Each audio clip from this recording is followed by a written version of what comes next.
حضرت مولا علی شیر خدا کرم اللہ تعالی وجہ الکریم فرماتے ہیں نبی پاک ایک سفر پہ گئے تو مجھے اپنا نائب بنا کے مدینے میں چھوڑ گئے حفاظت کے لیے. میری باتوں کی سمجھ تو آ رہی ہے نا آپ حضرات کو؟ حضور مجھے چھوڑ گئے. کہتے ہیں میرے پاس مال غنیمت کے تھوڑے سے پیسے تھے. میں سونے کا ایک ہار لایا, ایک لاکٹ لایا اور سیدہ فاطمہ کو تحفہ دیا. پہلی دفعہ سونے کا ہار انہوں نے پہن لیا. نبی پاک علیہ السلام کا طریقہ مبارکہ یہ تھا کہ حضور جب سفر پہ جاتے تھے تو سب سے آخر میں سیدہ فاطمہ کے گھر جاتے, اور جب واپس آتے تو سب سے پہلے آتے, سب سے پہلے. حضرت علی کہتے ہیں قاصد آیا, اس نے آ کے بتایا کہ کل نبی پاک واپس آ جائیں گے. سیدہ فاطمہ بڑے دنوں سے انتظار کر رہی تھی کہ حضور آئے نہیں, اتنے دن ہو گئے. جب جا کے بتایا نا کہ کل حضور آئیں گے تو کہتے سیدہ نے صبح سے صفائیاں شروع کر دی. کھانا پکایا اپنے محبوب کے لیے, حضور کے لیے بہترین کھانا بنایا اور بہت ساری تیاری کی.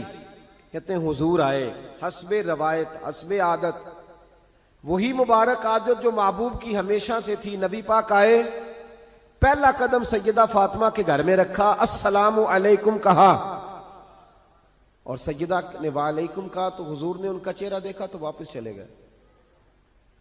حضرت فاطمہ رونے لگ گئی. مولا علی شیر خدا کہتے ہیں میں گھر آیا تو بی بی صاحبہ زاروں قطار رو رہی. فاطمہ کیا ہوا؟ کالی پتہ نہیں, حضور سلام لیا واپس چلے گئے, ایسا کبھی ہوا ہی نہیں, پتہ تو کریں. شیر خدا کہتے ہیں میں مسجد میں گیا تو نبی پاک بھی ایک کونے میں بیٹھ کے رو رہے تھے. میں نے کہا یا رسول اللہ آپ یہاں رو رہے ہیں, فاطمہ وہاں رو رہی ہے, بات کیا ہے؟ تو نبی کریم علیہ السلام نے فرمایا وہ میری بیٹی ہو کے سونا پہنتی ہے. اگر فاطمہ بھی سونے سے پیار کرے گی تو امت کی غریب بیٹیاں کدھر جائیں گی؟ وہ بھی سونا پہننے لگ گئی ہے. وہ بھی اگر یہ کام کرے گی تو غریبوں کی بچیاں کس کے طریقے پہ چلیں گی؟ وہ بھی سونا پہنتی ہے. حضرت علی کہتے ہیں میں نے کہا یا رسول اللہ انہوں نے نہیں پہنا, وہ تو میں نے لا کے دیا ہے, انہوں نے خواہش نہیں کی. تو محبوب نے فرمایا اسے جا کے بتاؤ. حضرت فاطمہ الزہرا رضی اللہ تعالی عنہا کو جا کر کے بتایا گیا کہ محبوب پاک تو اس بات سے آپ سے ناراض ہے. حضرت فاطمہ نے اسی وقت سونا اتارا, کہا علی جو مدینے میں سب سے غریب گھر ہے اسے دے آ جا کے. بھائی نبی پاک نے انہیں سادگی میں رہنا, پاکیزگی میں رہنا سکھایا, انہیں حسن سکھایا, انہیں عبادت سکھائی. نبی پاک علیہ السلام, یہ تو ساری دنیا بیان کرتی ہے کہ امام حسین نبی پاک کے کندھے پہ بیٹھ جاتے تھے سجدے کے عالم میں تو 72 تسبیحیں حضور پڑھتے تھے. پتہ ہے حضور سکھاتے کیا تھے؟ نبی پاک امام حسین کو سجدہ کرنا سکھا رہے تھے. حضور سجدہ کرنا سکھا رہے تھے, سجدہ کرنا.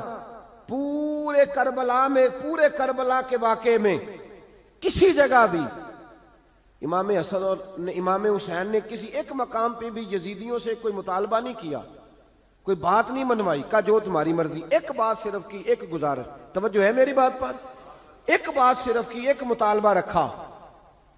جب 9 محرم کو عمر بن سعد نے, شمر نے, ان سب نے کہا نا کہ حسین یا اب بات ختم ہو گئی, یا بیعت کرو یا جنگ کرو, تو امام حسین نے فرمایا مجھے ایک رات کی مہلت دو. علی کے بیٹے مہلت مانگ سکتے ہیں؟ بولے نا یار, مہلت مانگتے تھے وہ, کیا ضرورت تھی؟ امام حسین نے فرمایا مجھے مہلت دے, ایک رات رہ گئی ہے, میں راج کے سجدے کرنا چاہتا ہوں. سجدوں کے لیے مہلت مانگی, سجدوں کے لیے. توجہ ہے میری بات پر؟ محفلیں لمبی, نمازیں چھوٹی. 24 گھنٹے آپ کسی کو بٹھا لیں باہر, وہ بیٹھا رہے گا, گپے لگائیں. نماز کا ٹائم ہوگا تو پتہ نہیں کیا ہو جاتا ہے, لوگوں دوڑ گئے, او ہو نماز پڑھنی پڑ جائے گی. ایسے لگتا ہے جیسے کوئی بہت مشکل مرحلہ آن پڑا. بھائی کربلا والوں کا تو پیغام ہی نماز ہے, ان کا تو طریقہ ہی نماز ہے. امام حسین نے کہا ایک رات کی مہلت, فقط اس لیے کہ میں کھل کے نمازیں پڑھ لوں. ساری رات بڑی باتیں تھی نا, بڑی باتیں. سیدہ زینب سے دکھ سکھ کر سکتے تھے ساری رات, امام زین العابدین کو بڑی باتیں بتا سکتے تھے, بڑا کچھ ہو سکتا تھا. لیکن امام زین العابدین کہتے ہیں ساری رات حسین ابن علی نے سر سجدے سے نہیں اٹھایا. چل تو اس طرح کر, امام حسین تو ساری زندگی ساری رات پڑھتے رہے نا, تو چل ایک رات کی عبادت کر ان کے نام پر, ایک رات ساری جاگ. نہیں نا تسی ہاں کی تھی, ایک رات کہی ہے میں نے, بڑا مشکل ہے ہمارے لیے. آپ یقین کریں مسلح اور پھر کسی نے ہمیں کان میں بتا دیا کہ تسی نسبت آ لے ہو, تسی بخشے ہو. اے کوئی پکی گل دس گیا ساری, اس میں کوئی شک نہیں کہ نسبت سے بخشے جائیں گے. لیکن امام حسین ڈائریکٹ نواسے ہیں نبی پاک کے. اگر وہ نسبت کے باوجود بھی ساری ساری رات نماز پڑھتے ہیں, تو کس قسم کا نسبت والا ہے کہ 10 محرم کو بھی تیری ساری قضا ہو جاتی ہے, ساری قضا چھٹی, ہم نسبت والے ہیں. بس نسبت کا یہ معیار ہوتا ہے. نسبت کا معیار یہ ہوتا ہے کہ جو محبوب نے کیا وہ ہم نے کر کے چھوڑنا ہے, وہ کام کرنا ہے. اور پھر اہل بیت نبوت کا اسوہ حسنہ پردہ ہے. پردہ بڑی گمراہی آ گئی ہے امت میں. اب جو بچی ایم بی اے کر لیتی ہے وہ سب سے پہلے یہ مطالبہ کرتی ہے کہ ہمارے حقوق برابر کے. اسلام نے عورت کو برابر کے حقوق نہیں دیے, عزت والے حقوق دیے. کون سے حقوق دیے بولیے؟ میں ایک یونیورسٹی میں تھا تو ایک بچی نے پیغام دیا, کہنے لگی جی, بچیاں بھی تھی پردے میں بیٹھی ہوئی, لیکچر یونیورسٹی میں ہو رہا تھا, تو اس نے کہا جی عورت کا تو گھر ہی کوئی نہیں ہوتا, عورت کا تو گھر ہی کوئی نہیں, تو ہم کدھر جائیں؟ میں نے کہا چلیں ادیبانہ انداز میں یہ بات درست ہے لیکن حکیمانہ انداز میں درست نہیں. عورت کی تو اللہ تعالیٰ نے ذمہ داری بڑی شاندار رکھی ہے. جب تک باپ جوان ہوتا ہے نا, توجہ ہے میری بات پر, جب تک باپ جوان ہوتا ہے تو بیٹی اس کے گھر رہتی ہے, اور جب بچی جوان ہوتی ہے, ابا تھوڑا بوڑھے ہونے لگتا ہے نا, تو اللہ تعالیٰ خامند کی ڈیوٹی لگا دیتا ہے عورت پر. اور جب خامند تھوڑا بوڑھا ہونے لگ جاتا ہے تو بچے جوان ہو جاتے ہیں. تو میں نے کہا بی بی تو سمجھی نہیں, تو کہتی ہے میرا گھر کوئی نہیں. رب کریم نے تو تیرا محافظ ہمیشہ جوان آدمی کو رکھا ہے, جوان کو, کبھی باپ کو, کبھی بھائی کو, کبھی بیٹے کو, کبھی شوہر کو. تو یہ کیسے؟ اسلام نے تو تیرے لیے جوان خون تیرا محافظ رکھا, اگر تو سمجھے. حضرت فاطمہ نے ساری زندگی پردے میں گزاری, ان کا ننگا سر کبھی سورج نے بھی نہیں دیکھا. یہاں اللہ خیر کرے دینداروں کی بچیاں پردہ نہیں کرتی, حاجیوں نمازیوں کی بچیاں پردہ نہیں کرتی. کپڑے استری نہ ہو تو گھر میں جھگڑا شروع ہوتا ہے, اور بی بی پردہ نہ کرے تو پرواہ کوئی نہیں. حضرت عبداللہ بن سہل ایک تابعی بزرگ ہے, نام یاد رکھنا. عبداللہ بن سہل کہتے ہیں سیدہ زینب جب کربلا سے واپس آئیں تو وہ میری پڑوسن تھیں. 15 سال کہتے ہیں میں ان کا پڑوسی رہا ہوں, 15 سال. 15, امام شورانی نے اس کو لکھا ہے, 15 سال میں حضرت زینب کا پڑوسی رہا. کبھی ہوتا ہے نا کہ بی بی برقع پہن کے باہر نکل آتی ہے, بازار جانا ہے, دوائی لینی ہے, کوئی کام ہے. کہتے ہیں 15 سال میں پڑوسی رہا, پر میں نے پردوں میں چھپی ہوئی زینب بھی کبھی نہیں دیکھی. ہوتا نا برقعے میں بندہ بی بی دیکھ لیتا, میں نے پردے میں چھپی ہوئی بھی بی بی کبھی نہیں دیکھی. تو کربلا والوں کا تو طریقہ پردہ ہے, ان کا طریقہ.